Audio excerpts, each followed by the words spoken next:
This morning's an opportunity to hear about what's happening in the live export industry and what your levies are being used for to support the industry and make it more sustainable. So this morning I'll be giving you some background on MLA and LiveCorp, our role, and the live export program. And then we'll be going to a range of speakers. We've got a group of experts from a whole sector of the programs that we run. So this morning we'll only be capturing a small portion of some of the work we do, but we'll be looking at some of the market access challenges and regulation through the supply chain and how we address that. And we'll have a mix of program managers and commercial parties talking to that. We'll then run through our research and development program and the priorities there, how they're set, and then we'll look at a few key projects that we're working on. And then we'll have an in-market panel of experts, so some of the live export program team in market and a commercial player you'll be able to get feedback from them on what's happening in market and get a good understanding and deep understanding of some of the activities that are occurring. So first of all, just a bit of background.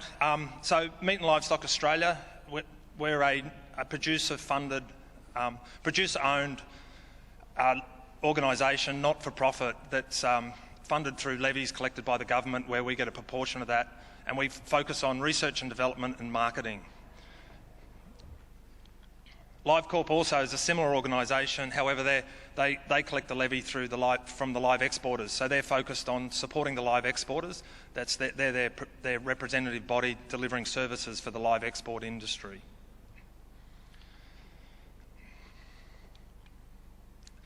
So these organisations sit in the industry structure as what we call service providers. So Meat and Livestock Australia and LiveCorp are service providers. So we're there to provide services to the levy payers, to our producer members or live export members.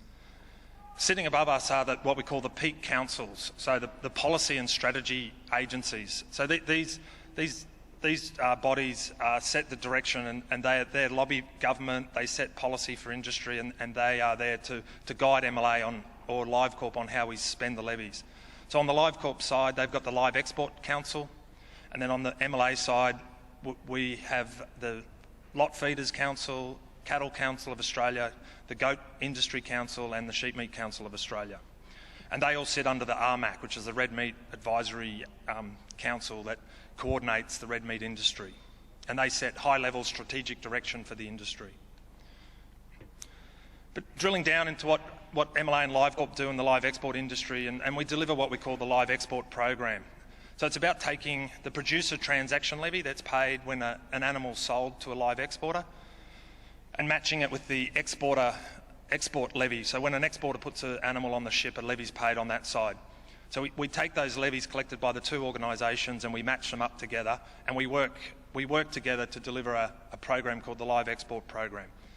So the LEP, we call it, is there to improve the sustainability of the live export industry. It's a partnership between producers and exporters, and we work very closely with both producers, exporters, and the whole supply chain right through to market to deliver programs to support the industry.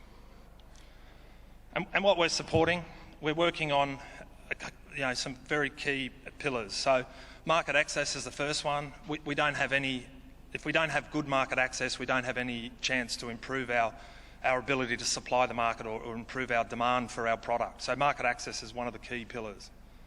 We then look at supply chain efficiency. So that's making sure we can get the animals from farm through the supply chain, through to our customers as efficiently and effectively and as cost effectively as possible.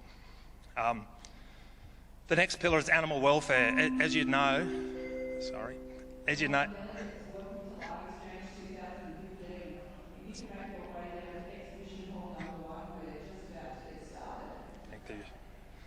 I was that boring, I didn't even get acknowledged. So no worries. So animal welfare is obviously a really key pillar for the whole industry, and everyone would know that getting the welfare right through the supply chain is really one of the key drivers of the program and of the industry. And last of all, communication. So part of this, talking back to the producers and the exporters about what we're doing, what are the challenges, what are the opportunities. So making sure we've got that feedback loop back to those in Australia.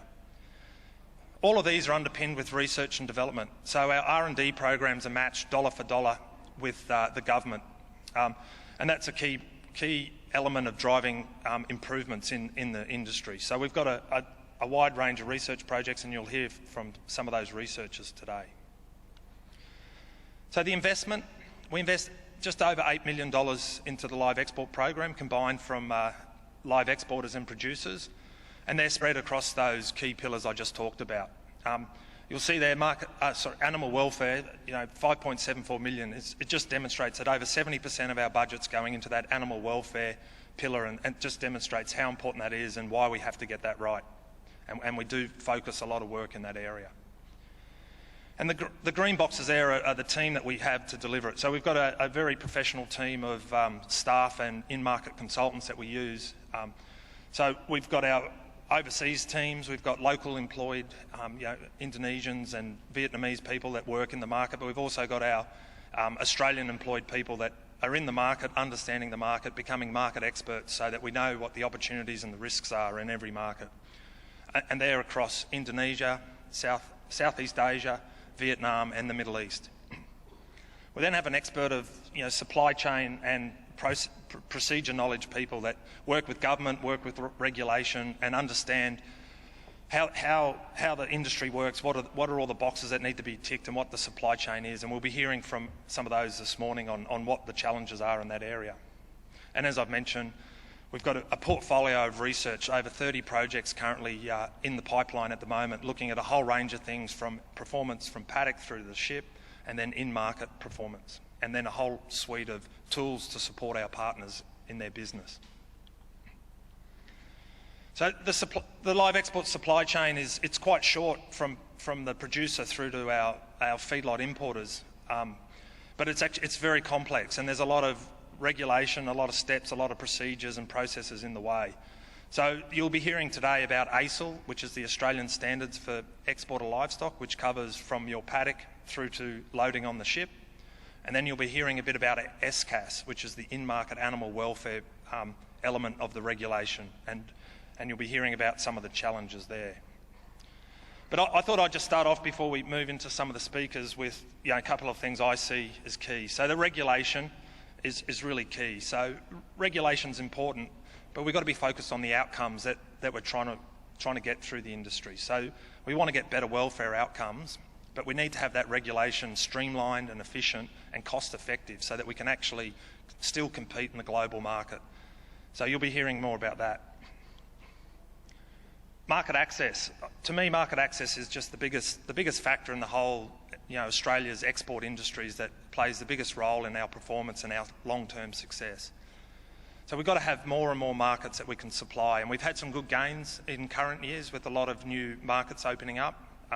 Some of those, they're big announcements like China, but market access is not always just a big opening of a market. The devil's in the detail, and the protocols that we work through to deliver our livestock overseas are very complex. So we've got a whole team working through individual protocol lines, trying to identify savings and reductions in improving those protocols. So recently we've had a saving with breeder cattle to Indonesia, where by removing one test we can save over $100 per head. So it's those small gains that don't hit the big news radar that actually make a big difference to our performance and improvements. Relationships are key. Our team across the world are just focused on relationships, understanding the market, meeting the importers and the local government authorities, and building a really detailed understanding of what's driving them and how is that going to affect our products there. So building those relationships and then communicating to them. So presenting at forums, presenting at government workshops, just being out there talking about Australia and what we can offer and what we can provide and why we are the world's leader in producing animals and exporting them to the world. Next is getting our partners up to skill with the welfare requirements or the performance management requirements. So we spend a lot of time and effort working with the importers and the abattoirs in market on helping them with their training needs, upskilling their staff, getting them to understand the importance of rations, feedlot design and feedlot management. We've got a whole suite of tools that we use to deliver that. And it's a really key part of the business and one of the factors that's helped drive some of the change in recent years. So I was just going to reflect back on where we're sitting today. So this slide shows the current market. So you can see that in 2014-15 we've had a record year in the live export industry, and when I was reflecting back, I've been out of the industry for a few years, and last time I was here was 2010-11. So when I compare where we were there, Indonesia was strong, just over 700,000 head, but we're back to that Indonesia being strong following the disruptions that we've had in that market. So they're now at 740,000 head. It's still our number one market. But the real beauty is that we've got growth in new markets. So we've got a whole lot of new markets. Obviously Vietnam's the current hot one, but there's a lot of new Southeast Asian markets. We've got potential in China in the long term. So it's just great to see that the industry is growing. We're getting more markets that we can sell to. We're still able to supply our number one partner in Indonesia and meet their requirements. So when you look at the pie, you know, we used to be quite reliant on one market, 71% going to Indonesia. But now we can see we're broadening the pie. First of all, we're making the pie bigger. So we've gone from just under 1 million cattle to over 1.3 million cattle exported. But our reliance on one market is less. We've got a whole range of new markets coming through, and I just think that's a great thing that we've been talking about for many years. Market access is a slow burn. It takes a long time to negotiate these protocols, but they're all coming to fruition at the moment, and I think it's a great time. So I'll just wrap up my introduction and just say I think we're in as I said, it's a very optimistic period for the live export industry. Today, I hope you'll hear from some of our researchers, our in-market staff and some of the commercial players in the industry. So it's an opportunity to ask questions, find out what you want to know about the industry, get feedback on how your cattle are performing in the market and where they're going and what are the issues and risks.